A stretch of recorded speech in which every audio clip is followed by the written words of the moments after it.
செம்மண் சீமையே கொண்டாடு நீ நிறைவாழ்வு பெறவே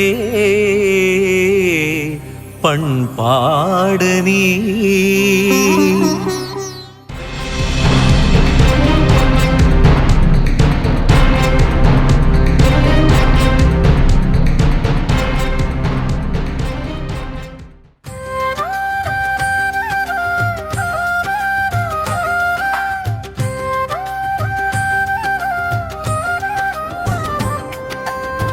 பெஸ்கிக்கலை தொடர்பகம் மொழியின் பயணம், பெஸ்கிக்கலை தொடர்பகம் உண்மையின் குரல், இறையன்பின் நற்செய்தி உலகெங்கும் சேர்க்க இயலிசை கலைகள் எங்கள் கருவி. வார்த்தைகள் ஒளியாகட்டும், காட்சிகள் நம்பிக்கை தரட்டும், அன்பின் செய்தி உலகம் முழுவதும் அமைதி பாதை காட்டட்டும். வார்த்தைகள் ஒளியாகட்டும், காட்சிகள் நம்பிக்கை தரட்டும், அன்பின் செய்தி உலகம் முழுவதும் அமைதி பாதை காட்டட்டும்.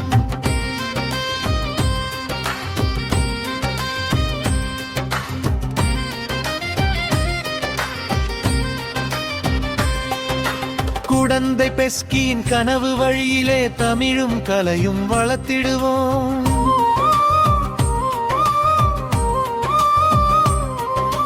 வீரமாமுனிவர் விதைத்த மொழியின் வழியில் இறை வார்த்தை ஒளியை பரப்பிடுவோம். எழுத்தும் இசையும் காட்சியும் இணைந்து இதயங்களை தொடும் பாலமாகுவோம். உண்மை அன்பு நம்பிக்கை கொண்டு உலகிற்கு ஒளியாய் விளங்கிடுவோம்.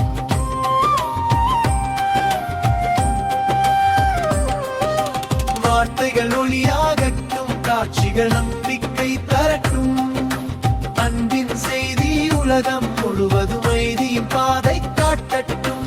வார்த்தைகள் ஒளியாகட்டும், காட்சிகள் நம்பிக்கை தரட்டும், அன்பின் செய்தி உலகம் முழுவதும் அமைதியின் பாதை காட்டட்டும். பெஸ்கிக்கலை தொடர்பகம் முன்னேறுவோம், பேரொளி சுடராய் திகழ்ந்திடுவோம். இறைவன் அருளில் ஒன்றிணைந்து இனிய கலைப்பணி தொடர்ந்திடுவோம்.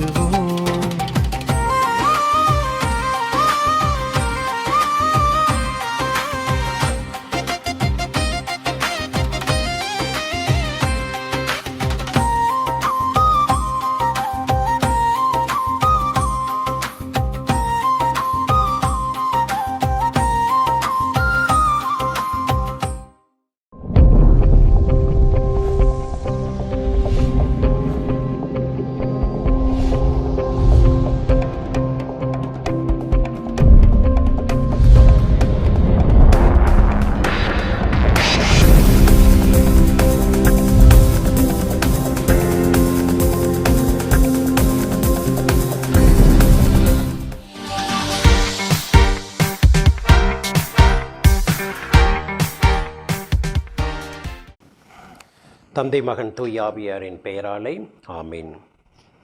ஆண்டவர் உங்களோடு இருப்பாராக, உம் ஆன்மாவோடும் இருப்பாராக. மத்தேயு எழுதிய தூய நற்செய்தியிலிருந்து வாசகம். இயல் 16, இறை வாக்கியங்கள் 13 20 வரை. இயேசு பிலிப்பு செசரியா பகுதிக்கு சென்றார். அவர் தம் சீடரை நோக்கி, மானிட மகன் யாரென்று மக்கள் சொல்கிறார்கள் என்று கேட்டார். அதற்கு அவர்கள், சிலர் திருமுழுக்கு யோவான் எனவும், வேறு சிலர் எலியா எனவும், மற்றும் சிலர் எரமியா அல்லது பிற இறைவாக்கினருள் ஒருவர் என்றும் சொல்கின்றனர் என்றார்கள். ஆனால் நீங்கள் நான் யார் என சொல்லுகிறீர்கள் என்று அவர் கேட்டார். சீமோன் பேதுரு மறுமொழியாக, நீர் மெசியா, வாழும் கடவுளின் மகன் என்று உரைத்தார். அதற்கு இயேசு, யோனாவின் மகனான சீமோனே, நீ பேறு பெற்றவன், ஏனெனில் எந்த மனிதரும் இதை உனக்கு வெளிப்படுத்தவில்லை, மாறாக விண்ணகத்தில் உள்ள என் தந்தையே வெளிப்படுத்தியுள்ளார்.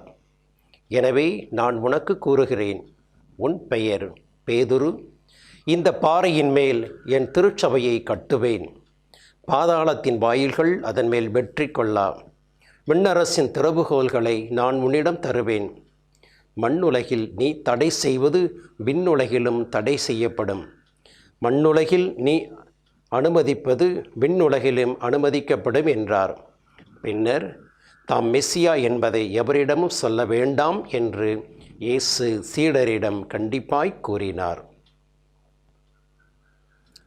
இது கிறிஸ்து வழங்கும் இன்னின் நற்செய்தி. கிறிஸ்துவே உமக்கு புகழ்.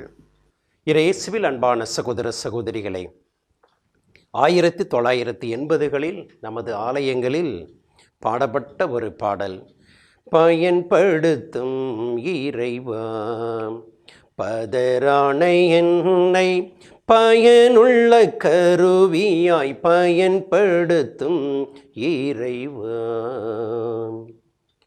அன்பான சகோதர சகோதரிகளை, புதிதாக ஆண்டவர் இயேசுவை ஏற்றுக்கொண்ட மனமாறிய ஒரு மனிதரை கடவுள் நம்பிக்கை இல்லாத இன்னொரு மனிதர் சந்திக்கின்றார். மனமாறிய நபரை பார்த்து கடவுள் மேல் நம்பிக்கை இல்லாத அந்த நாத்திகர் கேட்கின்றார், ஆண்டவர் இயேசு எந்த ஊரில் பிறந்தார் என்று. புதிதாக மனமாறியவர் சொல்லுகிறார், தெரியவில்லை என்று. சரி, அவருக்கு எத்தனை வயது அதுவாவது தெரியுமா? அதுவும் எனக்கு தெரியாது. நற்செய்தியில் அவர் எத்தனை இடங்களில் மறைவுரை ஆற்றிருக்கின்றார் என்பது உமக்கு தெரியுமா? அதுவும் எனக்கு தெரியாது. பிறகு உனக்கு என்னதான் தெரியும் என்று கேட்கின்றார். அப்பொழுது அவர் சொல்லுகிறார், ஒன்று மட்டும் எனக்கு நன்றாக புரிகிறது. 3 வருடங்களுக்கு முன்பாக நான் ஒரு பக்கா குடிகாரனாக இருந்தேன். கடன் தொல்லையில் இருந்தேன். ஒவ்வொரு நாளும் வீட்டிற்கு திரும்பி வருகின்ற போது எனது மனைவியும் எனது பிள்ளைகளும் என்னை பார்த்து அஞ்சுவார்கள், பயப்படுவார்கள். ஏண்டா இவன் வர்றான் அப்படின்னு பயந்து ஒளிந்து கொண்டிருந்தார்கள். ஆனால் 3 ஆண்டுகளுக்கு பிறகு ஆண்டவர் இயேசுவை ஏற்றுக்கொண்ட பிறகு, மனம் மாறிய பிறகு எல்லாமே, அந்த தொல்லைகள் எல்லாம் என்னை விட்டு ஓடி போய்விட்டன. இப்பொழுது எனது குடும்பத்தோடு, மனைவியோடு, பிள்ளைகளோடு சமாதானத்தோடு, சந்தோஷத்தோடு, கடன் தொல்லை எதுவுமின்றி அமைதியாகவும் சமாதானமும் வாழ்ந்து கொண்டிருக்கின்றேன் என்று சொன்னானாம். இயேசுவில் அன்பான சகோதர சகோதரிகளை, பயன்படுத்தும் இறைவா, பதறான என்னை பயனுள்ள கருவியாய் பயன்படுத்தும் இறைவா என்று நாம் ஒவ்வொருவரும் பதறான ஒரு நபராக வாழ்ந்து கொண்டிருக்கின்றோம். ஆண்டவர் இயேசுவை பார்த்து ஜெபிக்க வேண்டும், பயன்படுத்தும் இறைவா, பதறான என்னை பயனுள்ள கருவியாக மாற்ற வேண்டும் என்று. பென்சிலை, எழுதுகோலை உருவாக்கிய ஒரு நபர் அந்த எழுதுகோலை பார்த்து சொல்லுகிறார், எழுதுகோலை, நீ மிக சிறந்த ஒரு எழுதுகோலாக விளங்க வேண்டுமென்றால் 5 காரியங்களை நீ நினைவில் கொள்ள வேண்டும். முதலில் நீ யாருடைய கையில் தவழ்கின்றாயோ அவரின் விருப்பம் போல உன்னை பயன்படுத்த உன்னையே நீ அனுமதிக்க வேண்டும். அப்படி அனுமதித்தாய் என்றால் நீ மிக சிறந்த எழுதுகோலாக இருப்பாய். பல வல்ல செயல்கள் உன்னால் செய்ய முடியும் என்று. இரண்டாவதாக, உன்னை பயன்படுத்துகின்றவர் உன்னை கூர்மைப்படுத்துவார். உன்னை கூர்மைப்படுத்துகின்ற போது காலப்போக்கில் உமக்கு வலிகள் நிறைய வரும், நிறைய வலிகள் வரும் உமக்கு. அந்த வலிகளை எல்லாம் நீ தாங்கிக் கொள்ள வேண்டும், அதையெல்லாம் அனுபவிக்க வேண்டும். அந்த வலிகளை நீ அனுபவிக்கின்ற போது அது இன்பமாக மாறும். மூன்றாவதாக, நீ தவறு செய்கின்ற போது அந்த தவறை உன்னால் திருத்திக் கொள்ள முடியும் என்பதை உன்னால் நீ நம்ப வேண்டும். நான்காவதாக, உன்னுள்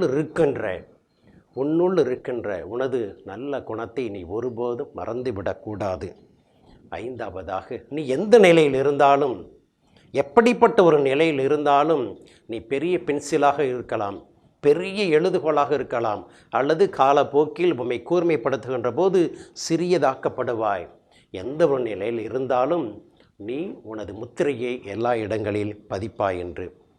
அன்பான சகோதர சகோதரிகளே, கடவுள் நம்மை பயன்படுத்த நம்மையே அனுமதிக்க வேண்டும்.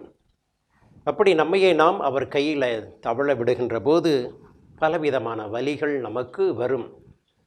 அந்த வலிகளை தாங்கிக் கொள்ளக்கூடிய சக்தியை கொடுக்கின்றவர் நமது ஆண்டவர் இயேசு கிறிஸ்து. அப்படிப்பட்ட ஆண்டவர் இயேசுவினுடைய கையில் ஒரு எழுதுகோலாக நாம் ஒவ்வொருவரும் வாழ வேண்டும். இன்றைய நற்செய்தியிலே பார்க்கின்றோம், ஆண்டவர் இயேசு கிறிஸ்து பிலிப்பு செசரியா நகர் பகுதிக்கு வருகின்றார். ஏன் பிலிப்பு செசரியா நகர் பகுதிக்கு வர வேண்டும்? இதற்கு முன்பதாக நற்செய்தியிலே பார்க்கின்றோம், பரிசேயர்கள், சதுசேயர்கள், ஏரோதியர்கள் எல்லோருமே ஆண்டவர் இயேசுவின் மீது குற்றம் சுமத்தி கொண்டே இருக்கின்றார்கள். ஆண்டவர் இயேசு சொல்லுவது செய்வது அனைத்தும் தவறு என்று அவரை குற்றம் பார்த்து கொண்டே இருந்து கொண்டிருக்கின்றார்கள். ஆண்டவர் இயேசு கிறிஸ்து கேட்கின்றார் சீடர்களை பார்த்து, மக்கள் என்னை யார் என்று சொல்லுகின்றார்கள் என்று. அப்பொழுது சீடர்கள் சொல்லுகின்றார்கள், நீர் எலியா, நீர் எரேமியா, அல்லது முற்காலத்து இறைவாக்கினர்கள் ஒருவர், திருமுழுக்கு யோவான், இப்படியாக பலரும் சொன்ன அந்த பதிலை ஆண்டவர் இயேசுவிடம் அவர்கள் சொல்லுகிறார்கள். அடுத்ததாக ஆண்டவர் நீங்கள் என்னை பற்றி என்ன சொல்லுகின்றீர்கள் என்று. அப்பொழுது பேதுரு சொல்லுகின்றார், நீர் மெசியா, வாழும் கடவுளின் மகன் என்று உரைத்தார். உடனே ஆண்டவர் இயேசு கிறிஸ்து, யோனாவின் மகனை சீமோனை, நீ பேறு பெற்றவன், உனக்கு இதை வெளிப்படுத்தியது மனித வல்லமை அல்ல. எனவே நீ பாறை, இந்த பாறையின் மேல் என் திருச்சபையை கட்டுவேன் என்று ஆண்டவர் இயேசு கிறிஸ்து பேதுருவின் மீது அதிக அதிகாரத்தை கொடுக்கின்றார். ஆனால் ஆண்டவர் இயேசுவுக்கு தெரியும் பேதுரு எப்படி இருப்பார் என்று. இன்றைய நற்செய்தியினுடைய அடுத்த பகுதியில் பார்க்கின்ற போது ஆண்டவர் இயேசு கிறிஸ்து தாம் எப்படி இறக்கப் போகின்றார் என்பதை வெளிப்படுத்துகின்றார், முன்னறிவிக்கின்றார். அதை கேட்டவுடனே அவர் சொல்லுகின்றார், அப்படிலாம் நடக்க விடமாட்டோம் ஆண்டவரை என்று பேதுரு சொல்லுகின்ற போது ஆண்டவர் இயேசு கிறிஸ்து அவரை பார்த்து சொல்லுகிறார், என் கண் முன்னே நில்லாதே சாத்தானே, நீ எனக்கு தடையாக இருக்கின்றாய், ஏனெனில் நீ கடவுளுக்கு ஏற்றவை பற்றி எண்ணாமல் மனிதருக்கு ஏற்றவை பற்றி எண்ணுகின்றாய் என்று. ஏனென்றால் ஆண்டவர் இயேசுவுக்கு தெரியும் பேதுரு ஆண்டவர் இயேசுவை 3 முறை மறுதளிப்பார் என்று தெரியும். இருந்தாலும் ஆண்டவர் இயேசு கிறிஸ்து ஒரு அதிகாரத்தை அவர் மீது சுமத்துகின்றார். இயேசுவில் அன்பான சகோதர சகோதரிகளே, நீங்களும் நானும் எப்படி வாழ வேண்டும்? வாழ்வது நான் அல்ல, என்னில் வாழ்வது இறைமகன் இயேசு கிறிஸ்து என்ற அந்த வார்த்தைகளுக்கு ஏற்ப நம்முடைய வாழ்க்கையை நாம் மாற்றி அமைக்க வேண்டும். நாம் ஒவ்வொருவரும் பதறான ஒரு பொருளாகத்தான் வாழ்ந்து கொண்டிருக்கின்றோம். பயனுள்ள கருவியாக மாற வேண்டும் என்றால் ஆண்டவர் இயேசு நம்மை பயன்படுத்த நம்மையே நாம் அனுமதிக்க வேண்டும். அவர் கையில் தவழ வேண்டும். ஆண்டவர் இயேசு கிறிஸ்து எப்போது நம்மோடு இருக்கின்றார், ஆனால் நாம் அவரோடு இருக்க வேண்டும்.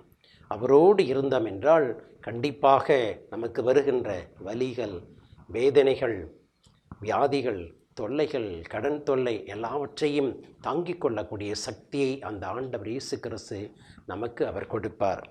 அன்பான சகோதர சகோதரிகளை, முதலில் நடமாடிய நற்கரனை பேழையான நமது அன்னை மரியாம் தன்னையே இறைவன் கரத்தில் ஒப்படைத்தார்கள். இதோ உமது அடிமை என்று சொன்னார்கள். அதே போன்றுதான் நாமும் வாழ வேண்டும். ஆண்டவர் இயேசு கிறிஸ்து எல்லாமே அறிந்தவர். பேதுரு தன்னை 3 முறை மறுதளிப்பார் என்பது கூட தெரியும். அதற்கு முன்பாக ஆண்டவர் இயேசு கிறிஸ்து எத்தகைய சாவைக்கு உள்ளாக போகின்றார் என்பதை முன்னறிவிக்கின்ற போது பேதுரு சொல்லுகின்றார், அதையெல்லாம் அனுமதிக்க மாட்டோம் என்று, விடமாட்டோம் என்று. அப்பொழுது ஆண்டவர் இயேசு கிறிஸ்து அவரை பார்த்து சாடுகின்றார், என் கண் முன்னே நில்லாதே சாத்தானே, நீ எனக்கு தடையாக இருக்கின்றாய் என்று. இருந்தாலும் ஆண்டவர் இயேசு கிறிஸ்து ராயப்பர் மீது நம்பிக்கை வைத்து அவரை திருச்சபைக்கு தலைவராக ஏற்படுத்துகின்றார். அதிகாரத்தை அவருக்கு கொடுக்கின்றார். புனித பேதுரும் ஆண்டவர் கையில் தன்னையே ஒப்படைக்கின்றார். அன்பான சகோதர சகோதரிகளே, நீங்களும் நானும் குறைகள் உள்ளவர்கள். எப்படி ராயப்பரிடம் குறைகள் இருந்ததோ, எப்படி ராயப்பர் அந்த குறைகளை நிவர்த்தி செய்தாரோ, அதே போன்று நாமும் நமது குறைகளை ஏற்றுக்கொண்டு நாம் வாழ்கின்ற போது, இறைவனுக்கு ஏற்றவர்களாக வாழ்கின்ற போது கண்டிப்பாக பதறான நம் ஒவ்வொருவரையும் அவர் பயனுள்ள கருவியாக மாற்றுவார் என்பதில் எந்தவித சந்தேகமும் இல்லை. நாம் ஒவ்வொருவரும் நம்மையே அவருடைய கைகளில் தவழ அனுமதிக்க வேண்டும். நாம் ஒவ்வொருவரும் ஆண்டவர் இயேசு கிறிஸ்து நம்மை கூர்மையாக்குகின்ற போது, நமக்கு துன்பங்கள், துயரங்கள், வேதனைகள் எல்லாம் வருகின்ற போது இந்த வலிகளை எல்லாம் தாங்கக்கூடிய சக்தியை கொடுக்கின்ற ஆண்டவர் என்பதை நாம் உணர வேண்டும். நாம் தவறு செய்கின்ற போது அந்த தவறை நம்மால் ஏற்றுக்கொண்டு அதை திருத்திக் கொள்ள முடியும் என்ற ஒரு நம்பிக்கை நமக்கு இருக்க வேண்டும். நம்முள்ள இருக்கின்ற நல்ல குணங்களை நாம் ஒருபோதும் மறந்துவிடக்கூடாது. அந்த நல்ல குணங்கள் பிறருக்கு உதவி செய்யக்கூடிய, அன்பு செய்யக்கூடிய, சேவை செய்யக்கூடிய அந்த குணங்களை ஒவ்வொரு நாளும் நாம் வளர்த்து கொள்ள வேண்டும். அப்படி வளர்த்து கொள்கின்ற போது கண்டிப்பாக நாம் ஒவ்வொருவரும் இறைவனால் ஆசீர்வதிக்கப்பட்ட மக்களாக நாம் வாழ்வோம் என்பதில் எந்தவித சந்தேகமும் இல்லை. அன்னை மரியா தன்னையே இறைவனிடம் சரணாகதி அடைந்தார்கள். முதலில் நடமாடிய நற்கரணை பேழையான அந்த அன்னை மரியா, ஆண்டவரை உமது திருவுளப்படியே எல்லாமே ஆகட்டும் என்று நாம் ஒவ்வொரு நாளும் அன்னையைப் போல ஆண்டவரை உமது திருவுளப்படியே எல்லாம் நடக்கட்டும் ஆகட்டும் என்று சொல்லுகின்ற போது கண்டிப்பாக நாம் நல்லவர்களாக வாழ்வோம். ஆண்டவர் இயேசு கிறிஸ்துவனுடைய அருளை தொடர்வதற்கும் இந்த திருப்பலியிலே தொடர்ந்து மன்றாடுவோம்.